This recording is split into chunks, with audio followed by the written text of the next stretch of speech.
नमस्कार। आज आपके सामने लेकर आया हूँ एक ऐसी कहानी जिसमें आपको केवल तबाही तबाही देखने को मिलेगी। जी हाँ, मैं बात कर रहा हूँ प्रथम विश्व युद्ध की। तो चलिए बने रहिए हमारे साथ वीडियो के अंत तक। मैं हूँ आपके साथ शिवम और आप देख रहे हैं धर्मा न्यूज। जो टॉपिक आज हम आपके सामने लेकर आए हैं वो वाकई में बहुत ही मजेदार है और बहुत ही इंटरेस्टेड है। तो हमारे साथ वीडियो के लास्ट तक बने रहिएगा और इसको गौर से सुनिएगा। जो भाई बहन कंपटीशन की तैयारी कर रहे हैं उनके लिए भी ये बहुत ही जरूरी है। तो चलिए शुरुआत करते हैं। प्रथम विश्व युद्ध से पहले किसी को यह अंदाजा नहीं होगा कि लगभग सभी देश एक साथ इस युद्ध में कूदेंगे। इस युद्ध में मरने वालों की संख्या से इस युद्ध की बर्बादी का हिसाब लगाया जा सकता था। इससे पहले सिर्फ लड़ाइयाँ होती थीं। यह एक भीषण युद्ध था। युद्ध से सिर्फ युद्ध ही उत्पन्न हुआ है और ऐसा हुआ है कि आज के समय में पता नहीं तीसरा विश्व युद्ध कब हो उठे। चलिए सुनाते हैं आपको प्रथम विश्व युद्ध की पूरी विस्तार से कहानी। देखिए, अगर हम विश्व युद्ध के बारे में जानना ही चाहते हैं तो सबसे पहले हमें ये जानना होगा कि ये युद्ध कब शुरू हुआ था। तो जो प्रथम विश्व युद्ध है वो 28 जुलाई 1914 को शुरू हुआ था। इस विश्व युद्ध को ग्रेट वॉर या ग्लोबल वॉर भी कहा जाता है। इस समय ऐसा माना गया कि इस युद्ध के बाद सारे युद्ध खत्म हो जाएंगे। इसे war to end all wars भी कहा गया। पर इस युद्ध के 20 साल बाद ही द्वितीय विश्व युद्ध भी हो गया। उस समय दुनिया की दो बड़ी शक्तियों के बीच हुआ यह युद्ध बहुत ही विनाशकारी था। चारों तरफ चीखें चिल्लाने की आवाज थी। तबाही तबाही चारों तरफ थी। प्रथम विश्व युद्ध में एक तरफ अलाई शक्ति और दूसरी तरफ सेंट्रल शक्ति थी। अलाई शक्ति में रूस, फ्रांस, ब्रिटेन, संयुक्त राष्ट्र अमेरिका और जापान जैसे देश थे। आपकी जानकारी के लिए बता दें तो अमेरिका इस युद्ध में साल 1917-18 में उतरा था। सेंट्रल शक्ति में केवल 3 देश मौजूद थे। ये 3 देश ऑस्ट्रो हंगेरियन, जर्मनी और ऑस्ट्रो एम्पायर था। उस समय ऑस्ट्रो हंगेरी में हर्षवर्ग नाम का एक वंश था। ऑस्टोमन आज ऑस्टोमन तुर्की का इलाका है। इस युद्ध के शुरू होने के कुछ प्रमुख कारण थे। इस खतरनाक विश्व युद्ध में युद्ध का कोई एक कारण नहीं हो सकता था। इसमें कई कारण थे जिन्होंने दुनिया को देखने और समझने का तरीका पूरी तरह से बदल दिया था। तो आइए जानते हैं कि प्रथम विश्व युद्ध के कारण क्या हैं। जो प्रथम विश्व युद्ध के कारण थे उनमें से जो पहला कारण था वो था सैन्यवाद, यानी कि हर देश ने खुद को आधुनिक हथियारों से लैस करने का पूरा प्रयास किया था। सभी देशों ने उस समय आविष्कार होने वाले मशीन गन, टैंक, बंदूकें, 3 बड़े जहाज, बड़ी आर्मी का कंसेप्ट लिया था। इन सभी चीजों में ब्रिटेन और जर्मनी दोनों काफी आगे थे। इनके आगे होने की वजह इन देशों में औद्योगिक क्रांति का बढ़ावा था। औद्योगिक क्रांति से यह देश बहुत ही अधिक विकसित हुए और अपनी सैन्य क्षमता को बढ़ाया। इन देशों ने अपनी इंडस्ट्रियल कॉम्प्लेक्सेस का इस्तेमाल अपनी सैन्य क्षमता को बढ़ाने के लिए किया। जैसे बड़ी बड़ी विभिन्न कंपनियों में मशीन गन, टैंक आदि के निर्माण कार्य चलने लगे। यहीं से ही मॉडर्न आर्मी का कंसेप्ट तैयार हुआ था। प्रथम विश्व युद्ध का दूसरा सबसे बड़ा कारण था साम्राज्यवाद। उस समय पश्चिम यूरोपीय देश चाहते थे कि उनके कॉलोनीज यानी कि विस्तार अफ्रीका और एशिया में भी फैले। इस घटना को स्क्रैम्बल ऑफ अफ्रीका यानी कि अफ्रीका की दौड़ भी कहा गया। मतलब था कि अफ्रीका अपने जितने अधिक क्षेत्र को बचा सकता है तो बचा ले, क्योंकि उस समय अफ्रीका का बहुत ही बड़ा क्षेत्र था। यह समय 1880 के बाद का था जब सभी बड़े देश अफ्रीका पर कब्जा कर रहे थे। इस देशों में फ्रांस, जर्मनी, हॉलैंड, बेल्जियम आदि थे। इन सभी देशों का नेतृत्व ब्रिटेन कर रहा था।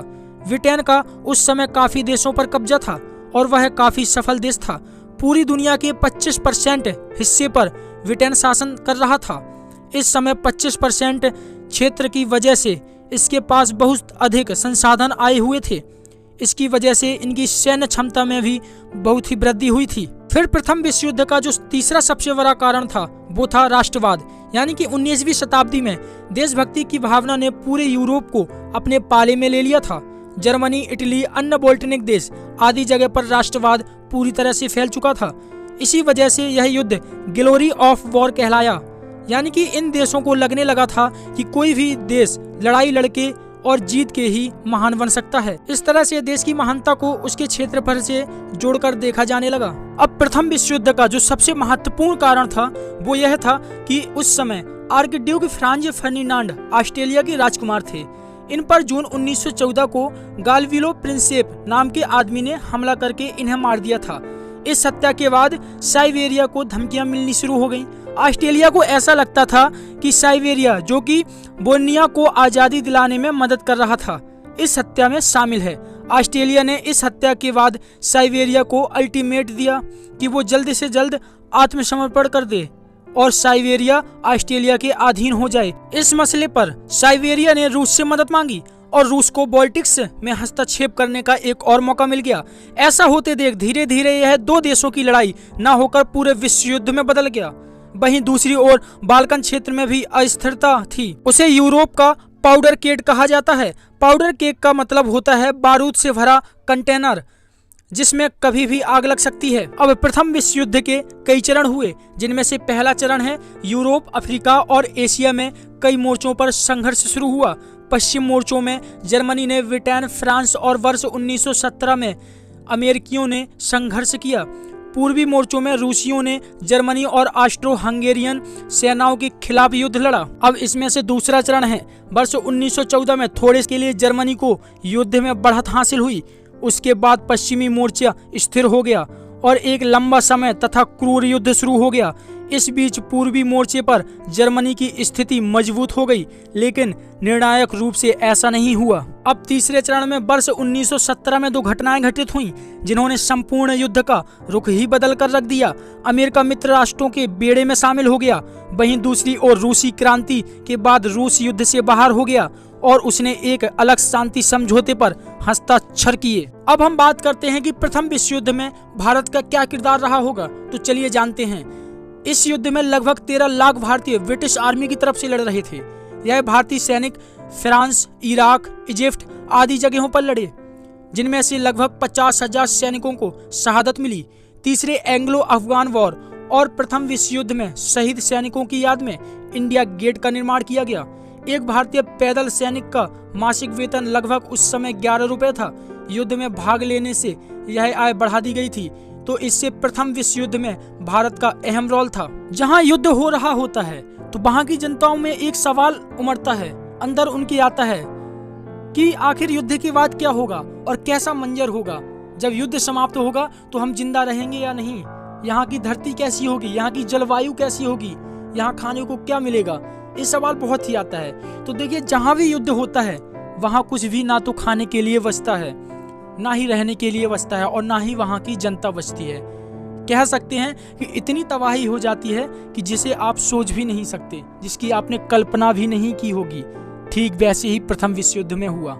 जब युद्ध समाप्त होने की कगार में आ गया, जब समाप्त होने लगा, तो मंजर चारों तरफ एकदम तबाही का था।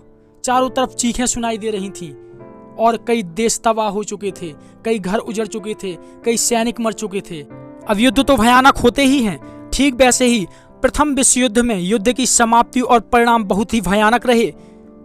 1918 में जर्मन आक्रमण के बाद मित्र देशों के पलटवार ने जर्मन को आत्मसमर्पण करने के लिए मजबूर कर दिया और इसके बाद तुर्की और ऑस्ट्रेलिया ने आत्मसमर्पण कर दिया। 1918 में इन सारे देशों ने आत्मसमर्पण कर दिया था, जिससे जर्मनी अकेला पड़ गया था। बाद में जर्मनी की हार हुई और वहां सत्ता भी बदल गई। नई सत्ता के आने से जर्मनी ने युद्ध विराम के घोषणा पत्र पर हस्ताक्षर किए और यह प्रथम विश्व युद्ध 11 नवंबर 1918 को जाकर खत्म हुआ। इस विश्व युद्ध में 1 करोड़ 10 लाख सिपाही और लगभग 60 लाख आम नागरिक मारे गए थे। इसमें मरने वालों की संख्या 1 करोड़ 70 लाख थी, वहीं 2 करोड़ घायल हुए थे। इस युद्ध में पूरी दुनिया को आर्थिक मंदी में भी ला दिया था। इस युद्ध के बाद अमेरिका एक विश्व शक्ति बन के उभरा था। प्रथम विश्व युद्ध के बाद भाईचारा और शांति बनी रहे, इसलिए कुछ शांति समझौते हुए और प्रथम विश्व युद्ध के बाद निम्नलिखित संधियां भी हुई, जिसमें से पहला समझौता है वो है पेरिस शांति सम्मेलन। विश्व युद्ध में जर्मनी एवं उसके सहायक देश ऑस्ट्रेलिया, तुर्की, हंगरी आदि की हार हुई तथा इस युद्ध का अंत पेरिस शांति सम्मेलन के साथ हुआ, जिसमें पराजित राष्ट्रों के साथ समझौते के रूप में 5 संधियां की गईं। फिर दूसरी आती है वर्सराय संधि। सभी संधियों में सबसे महत्वपूर्ण थी वर्सराय की संधि, जिसे ब्रिटेन ने जर्मनी के साथ किया। इसकी सभी शर्तों को जर्मनी के लिए स्वीकार करना अनिवार्य कर दिया था। अब आप सोच रहे होंगे कि आखिर मैं ये कहानी आपको क्यों बता रहा हूँ, अभी क्यों लेकर आया हूँ। वो इसलिए क्योंकि यूक्रेन और रूस के युद्ध में रूस ने परमाणु हमले की धमकी दे दी है और रूस ने तृतीय विश्व युद्ध का ऐलान कर दिया है और उसने बोल दिया है कि अगर यूक्रेन नहीं माना तो तृतीय विश्व युद्ध होना निश्चय है। अब देखिए तृतीय विश्व युद्ध होता है या समझौता, वो तो भगवान ही जाने। अगर आपको यह वीडियो वाकई में पसंद आई हो तो इस वीडियो को लाइक कर दीजिए और सभी जगह फैला दीजिए, और चैनल को सब्सक्राइब भी कर दीजिए और जो घंटी है उसको बजा दीजिए, जिससे कि हमारी वीडियो की हर नोटिफिकेशन आप तक सबसे पहले पहुंचेगी। धन्यवाद। जय हिंद, जय भारत, जय हिंद की सेना।